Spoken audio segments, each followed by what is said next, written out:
Welcome back to Performance Wellness Strategies, everyone. My name is Derek Anderson, your host from the Elevate Performance Group. Today we have a very special guest. It's Miss Sheryl B. Marymount. She's a seasoned veteran in the global HR space and the founder of Sheryl B. Consulting, also known as SBC. And a fun fact about her, she's also a professional musician, mostly vocalizing in jazz. Sheryl, how are you doing today? I'm doing great, Derek. Thanks so much for having me. Quick question before we set this off. So, being a professional musician, are you able to make your own like ad jingles and stuff like when you promote your company? That's a really good idea. I have never done that. I mostly do, I write my own stuff, so maybe I should. But no, I have not done that yet. Do you know anything about typical ad structures in terms of music? Like I've kind of noticed they have a repetitive 4 or 5 note phase, right? It kind of goes low to high. Do you know any by chance like what key it's in typically or what stimulates the subconscious? Just a fun, curious question to start out. I would actually love to know because I think maybe in today's music, there's a lot of algorithm that goes into, production to these types of things. I am so not that. I'm like the complete opposite. Even though I've worked in tech my entire career, I am like, I think about things totally different than that. But I bet that there is some sort of formula. I would say, there's some standard keys, maybe like I would say C is probably a very standard key, but I also think it really depends. And I guess one thing that's funny about me is I'm always changing the key, right? So Right. any song I do, it's very unlikely that I will do it in the original key. And all the musicians that I get to work with are like, oh no, she's going to change the key. So I'm always changing the key. I'm kind of a low vocal. So I'm always taking it down and it's really fun. So instead of going high, I'm going low. Well, that's awesome, and I'm a mediocre bass player myself, so maybe one day we can collaborate on an ad jingle. Typically, I play in drop C, though. It's a little more metal. That might not be the best thing for commercials, but we can make it work. Well, actually, I watched your video, right? You had a video about water and the Oh effect yeah. of negative impact or words on water. And so when you said metal, I was like, oh, wait, that would be a negative impact. All vibrational energy, right? Right. It was pretty cool. Well, tell me a little bit about SBC and what inspired you to found it. Because I know with the HR background, right, you see common pain points, especially in software and tech that you've experienced. So, what were some pain points you encountered a lot that motivated you to help out in a different way? Yeah. Okay. So what I would say is I am, I think, a very entrepreneurial person. I think that I've spent a lot of time going into organizations and, being a part of a team. And when it came, I actually had a company before SBC where I had a larger agency. It was really fun. It was a great experience. But I I think about like how did I end up here? It was I had had my own thing. I went into back into companies and I was like, I think I want to go back and have my own thing again. Hmm. Hmm. And why? I think that I love variety and I love being able to help multiple people or multiple organizations at the same time. So that I can maybe have the stimulation I need in order to do different things kind of all the time. Now, I will say there's a lot of commonality between, like you will run into similar patterns, but sometimes there will be something totally unusual, and I find that in different spaces. And so it's really that's what motivated me to do this was to really kind of just go back to who I really am, my authentic being, and consult because I really enjoy that and I love Hmm. the variety in consulting. That's really good, and congrats for your entrepreneurial spirit. Oh, I said it right on the first try. Not me. But I noticed with SBC, you guys focus on a lot of mental health, correct? Yeah, well, I consult for a mental health startup, Ah, gotcha. and so that is my experience there, which is actually quite new for me. Mostly, I've spent my entire career in tech, and I really wanted to contribute in a different way, and so I found an opportunity that I thought could use my skill set to be able to help this clinic be able to scale, and also kind of build some fundamental pieces. And so that is what I did, and it was, I will say, a wonderful learning experience for me, because it was a totally new thing, like different everything completely than technology. So I loved that as a learning experience, and I loved being able to contribute in that way. When you were in the tech industry, was were mental health aspects often kind of neglected? Things like managing stress levels and things like that, were they kind of put on the back burner? And is that what makes it so different now to work with someone where that's in the frontmost part of their mind? I would say that's a wonderful point. And over time, things have changed. So in the early career, I would say absolutely. And I still say yes in tech. It's all about product, win, like go, and especially in startup. I think tides have turned a bit, where there is more focus on people, but unfortunately not enough. And so I think that when it comes to startups and tech, it is a large focus on win, win, win. And I think there's a lot of times where things are forgotten when it comes to the people are what's helping you win. And if they burn out, or if there's a lot of stuff going on with them, then it will impact the organization. So having that focus, being mental health being first, totally different approach, to people, to team, to everything. And so I've had a really good time learning about that. So you come into a mental health awareness company, right? And you already have this amazing energy and they're already focused on that. So I know you're a great leader. So what kind of leadership do you provide them that helps them scale their HR department and sets them up for future success? Yeah. So, well, typically I work with the executive team, first, to identify where are the gaps, what's happening, right? And then I learn more about the people that I'm serving, and then we start to talk about those things and bring them to the forefront. So it's really the structure of everything for me is open communication. And so if I'm, let's say, in an environment that doesn't promote open communication and real transparency, then it just is never going to work. So it has to be kind of a right match where there are leaders in the team already that are forward thinking and really just open to looking at themselves in being better leaders. A lot of times you got great leaders, but sometimes I think there's gaps with everything and everyone, and sometimes that is an area where I can help or provide, maybe some additional support. But I will say not just like those gaps, but also business gaps. I think that is my true talent, is the kind of mix of people in business.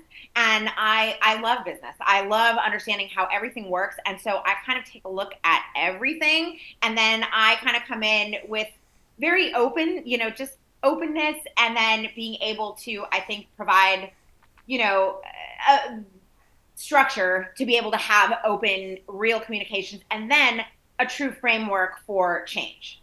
So let me know if you've experienced this at SBC, because I've for sure experienced this on my journey working with companies. Because you brought up communication, and if you're trying to manage things like that in-house, it can be difficult. I've used the analogy before where it's like a teenager talking to their parents, right? Your parents know something's wrong, but you're not fully going to give them all the information. And I've noticed that working with companies, as we come in as a third party, and we can build a stronger relationship, they're more likely to confide in us. Have you experienced that when you go into a team and work with them? Yes, I think that that's the benefit of being a consultant, or one of them. And it is a third party. I'm not involved in all the day-to-day stuff, right? So I can come in and be a well, I would say second set of eyes, but really third set of eyes, right? And so I can come in with a different perspective, and like I said, only though if it's open leadership. If there is, let's say, if a VC has backed this company, and an executive team is not so keen on having somebody like me come in, but it's kind of forced in there. It doesn't usually work. It takes a long time, or it takes longer. It's not impossible, but if a leader is not open, it's just Yeah, I just don't, I usually just don't take the gig because Mhm. I know I can't be effective in those types of situations. So I'm, at this point in my career, I think I love the ability to pick and choose, and I love the ability to truly add the value when someone reaches out for somebody like me. If everyone is on board and then, you're gung ho and ready to get it, what are some tactics that you use to kind of break down any barriers or walls that might be up to kind of get that trust in you and what you can do for them? Usually I do some kind of workshop. So it really depends on the situation. So I know I'm being like super general, but Totally fine. but the workshops, I would say some kind of workshop. So a lot of times I'll have something that is more on the personal side. That really includes a person's like inner being, like their own values, in relation to company values. And so we kind of start there. We start with the company mission, the company vision, the values, and then their own. And I think that a lot of times people join organizations, but ones I've seen with very strong values and very strong mission and all of that, I feel if you're truly connected to those things, then it really works well. But if you have somebody that's kind of wavering or isn't really involved, then you're going to have this kind of separation. So learning about what each individual brings to the table is in relation to the business is where I find a very good starting point, so that we can also kind of discover some things.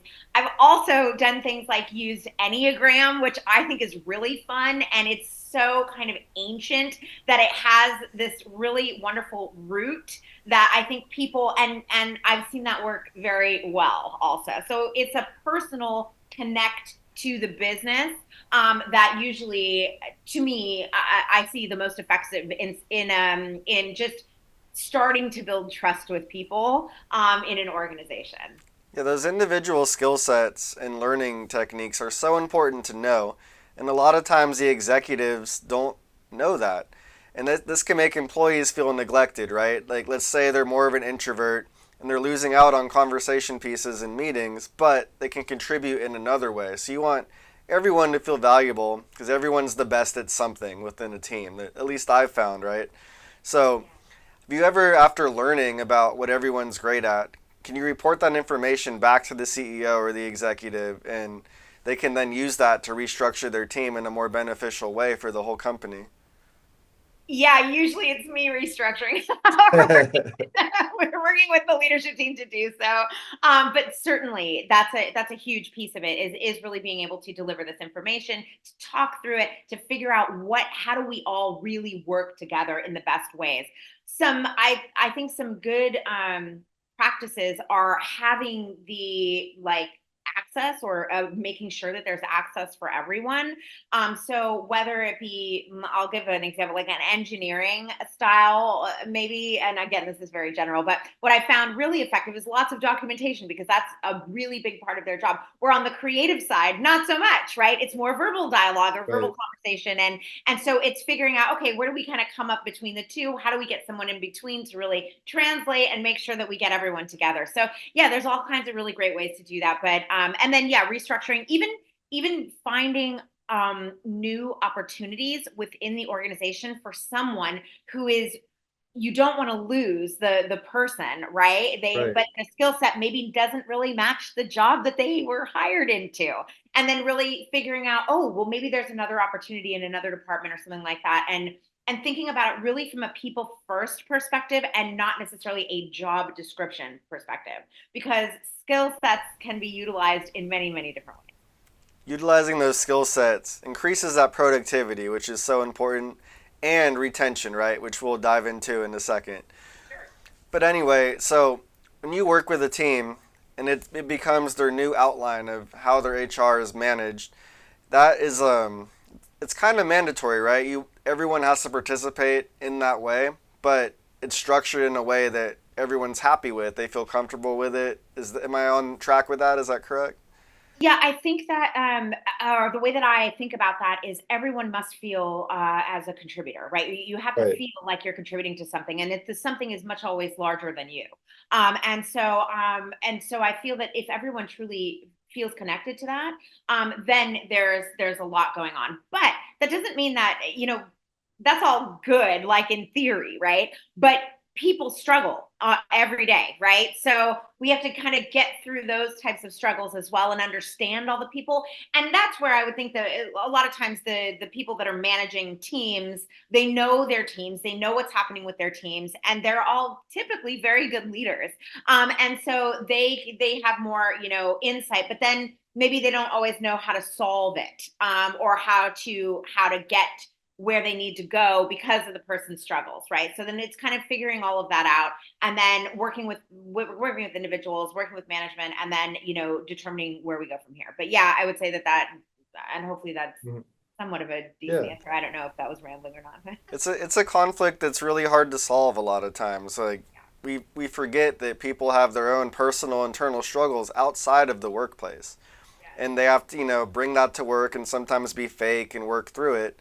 And that's where like people like you and I can come in. We can really help, like they feel comfortable to share these things with us, especially in my wellness programs. Like the mental health is combined with the physical for that mind body connection. And so it's an outlet in another way that's unrelated to work, but that helps their performance within the workplace. So have you ever experienced that with company you work with wellness programs in use? Oh yes, absolutely. And I think honestly, unfortunately, it took a long time, even for myself, to understand that. I would describe myself, and I'll just kind of go into some detail of my own personal experience, but as a very driven individual, very much so workaholism.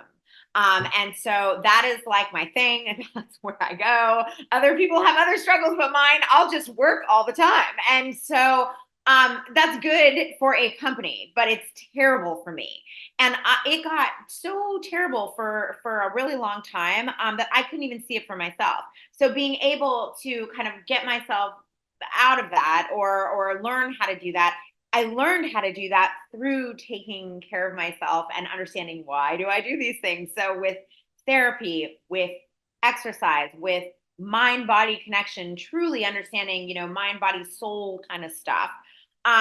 It only came with age, though, with me. And so I hope, and when I get to work with, less experienced teams, I'm able to, kind of learn more. But what I also find is this really interesting kind of gap in between people my age. And, we kind of fought through all these things, and it took us later in life. But the younger generations, that's probably not the right word to say, but the less experienced generations, um, seem to be way more self-aware or in tune with themselves on these types of things than I or my generation were. And again, these are very blanketed statements, but I just think like that was my experience in it. And I see so much from the workforce of, entering the workforce, that they do things like take mental health days and take care of themselves first. I think before work, where in my day it was very much work first,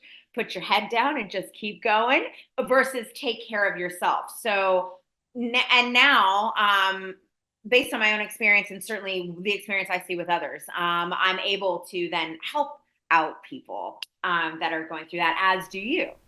Thank you for sharing your experience. And you just said what I was going to say is like when you share your experience, that's the best way to make that connection with somebody. You could be fully open about, things you went through, depression, not sleeping good. It can be hard to share. It's often seen as, well, internally anyway, as a form of vulnerability or weakness, but really others appreciate it and it breaks that wall down so they can share back. And like you just said, it makes you a coach. It lets you help them avoid the same mistakes or pain points that you experienced. So if I may ask you, on your journey, when did you first find that self-awareness? Was it through when you started being more physically active, or was it another thing like meditation or something that let you be more internally aware of your subconscious thoughts and process? This is a wonderful question. It was something happened in my life that kind of blew everything up. And so it was more like forced, as unfortunate as it may have been, it was, a very big eye opener with me. So I just think that, yeah. So without going into much detail about that, it was just a very big thing happened, and I was like, oh no. And I had to kind of deal with something that I didn't really ever expect to deal with. So then I was like, okay, how do I even deal with this? And it was just kind of such a big explosion that it it made me have to look at myself, and I realized, oh my gosh, whoa, there's something wrong with me. And then I had to think, okay, like then once you see it, you can't unsee it. And then I started to think, okay, I need some help for myself. So then I went in and I started therapy, and then I with therapy, I've also been always pretty physically active, but when I go through some sort of, situation, it can also tank, if you will, right? So last year, actually, I had to have a surgery. And when I had the surgery, and my dog died at the same time, and it was like this terrible experience. And I just was kind of like in a funk. So I was in a surgery, and then I couldn't exercise. So it just kind of like, again, I had this kind of like blow up where I was like, not okay, and then time and just things like meditation, things like, calming the mind and things to kind of get through these things is how I did it. And then I was able to exercise again, which again, that's a very big part of my life in order for me to just kind of have good mental wellness, and just be, be going. I hope that actually answered your question. Totally. I have another question for you, but I also have something I want to share with the physically active audience. So, and they're both about therapy. So for me, one of the greatest things I learned in therapy was related to my career of being a health and wellness coach. Like, because I was an athlete, so anytime I got hurt, like you were just discussing, you can't move and it's frustrating. But my therapist taught me to try to see it differently. Like every time I was in physical therapy, it gave me the chance to learn more about the body. So let's say I had patella tendonitis or like a torn rotator cuff or AC joint injury. Every time something like that happens, seeing it from a different perspective of let me learn how to fix this from a professional. And now I've been able to help others with that same injury and give them that mentality, so they can know how to handle it themselves and then be clear, feel like it's a positive experience, they're learning something. So my question for you is, what is the most important thing that you've learned in therapy that's helped you? And I'm happy to go first if you need a moment. Yeah, no, this is totally fine. Let me think about this. There's so many things that I've learned about myself in therapy.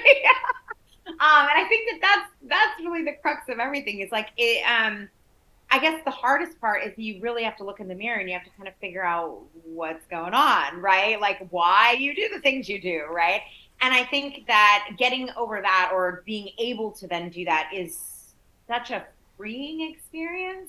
I think that there was a lot of fear going into something like that, and I'm holding all this fear and I'm holding it in the way that I act, right? And then all my work and all of that kind of stuff. But then also what I noticed is that it was impacting my body. So the amount of stress that I had was also related to my body. And this is fascinating to me. I learned about something called like somatic experiencing through therapy. And I had no idea. I honestly did not connect mind and body until recently, right? Or until, well, I'll say in the last 10 years. But before then, I think it was very disconnected. So the ability to get back to a whole being is what I would say I learned most out of therapy. That's awesome. I'm glad you have that mind-body connection and appreciate it, because it's a main thing I strive to do with people. Like someone might come to me with a weight loss goal or fixing a low back injury or looking a certain way, but might not realize everything else that goes into that, and as coaches, we kind of become therapists in a way when they start to work with us and they start to open up more, then realize all these connective pieces that have to be put together before they can reach their physical goal. And physical goals are also short term. If you're likely to make this a lifestyle, which is what we want, you have to have the long-term goal of longevity of life and just how you feel overall and keeping your world big. So I'm really glad you enjoy the mind-body connection and realize how important it is. So thanks for sharing that with the audience. Oh my gosh, totally. It's fascinating to me, honestly. And as a non-believer to then be a believer in it, or like to have experienced it, even today, I will say the area in which I had my surgery, I still hold the stress that I have in my life there. So whenever something in my life is like not okay or I'm super stressed out, I feel it in that same area that gave me a big problem in my life. So I found that to be interesting. And I was curious if you had any experience with that, or if anyone that you coach also has that kind of experience where I thought, it's like not there anymore, so it shouldn't hurt, but my body just automatically, that's totally maybe why it was messed up in the first place. I don't know. So it was just an interesting thing that I noticed about myself and wondered if others experienced it. Yeah, I've noticed that a lot. A lot of it is thinking, right? It's between 5 and 8%. That's all the thoughts we're aware of in a given day.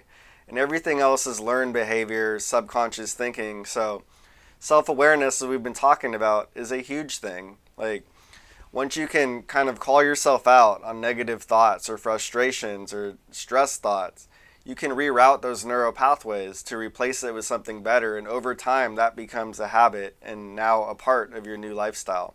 I've had to do this a lot myself. Like, I've always been an insomniac, so worrying about if I'm going to sleep well tonight or not, and just having that thought alone, your brain can't turn off in bed, you know what I mean? Or maybe it's depressive thoughts, or I've always been very self-critical until the last 5 years through therapy. So that's another one, like being aware of any negative self-talk I have and saying, like learning to not attach to it, just be aware of it and then not judge myself for it and let it go. So these are some things that I try to help people with, and it makes a big difference in their motivation levels, not just in the gym for their health goals, but also in the workplace for their stress management and other aspects. Awesome. Well, Cheryl, thank you so much. Is there anything else you'd like to touch on today? No, any other questions you have for me, I'm happy to answer. Where can the audience best find you? If you want to drop a website or LinkedIn profile or whatever the best way is to reach out. Oh yeah, LinkedIn is probably my only social, even though I probably should have other socials. I'm working on that. But right now, LinkedIn is the main place where you can totally reach me. And yeah, I'm building a website right now, but I don't have it live yet. For SBC, it's a newer organization, and mostly I do a lot of LinkedIn type of discussions first. But people can see my background, and certainly if you have any questions or any need for fractional HR work, definitely hit me up. Thank you, Cheryl. I will drop her LinkedIn in the video, guys, so you can go click on it, and the link will be in the description as well. Cheryl, thank you so much for your time. This was a lot of fun, and I hope we can do this again one day. We'll have to like bring the instruments out or something and get a little beat going before the episode. That would definitely be fun. Thanks for listening, everybody. I'll talk to you next time.